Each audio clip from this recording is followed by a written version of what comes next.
Ndidzakutengera ku nyanja ligineti. Undinyoza inde, kundinyozera kusadziwa. Undilalatira ndidziwa, kundilalatira kusamvetsa.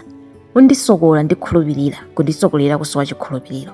Komabe sindisiya kukupempha kuti titsagane kumangochi ligineti. Nkakuonetsa ukoma kwa nyanja, nkakululira zogona mu mtima mwanga. Zomwe ndimakhumba nditakuchitira iwe chakudya cha maso anga. Sindilema nkuyang'ana thupi lako ligineti. Thupi londimvetsa bwazi ndi chilako lako. Kasupe lonthoza chipembe cha chikondi changa chosandithawa ngati khoza lachikole mu mkono mosunga pangano. Ndiwe munthu udzitsa kuwala kwa chikondi mphala mwaka chiphyolophyolo kotopa ndi chiyembekezo chobwera ndi chikhulupiriro. Ndiwenso lubu langere lolenga chiyanjano cha zipsipsi za nkhunda zopanga chitsukwa.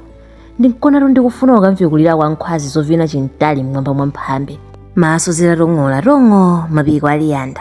Zisadawagwe madzi nkugwira chambo cha tsoka phoso la tsikulo nkhomaliro yokoma. Mafunde akuyimba nthungululu yosadukiza pothandizana kusenza ngalawa zoyenda mwandawala zaso zolunjika ku gombe. Zikope zitathyoka nkusalatulo mchenga wa mbuwu kuonerera. Mphipe zikuvinira m'mbalimo, masalimo ake zikumwaza zikhwambamo.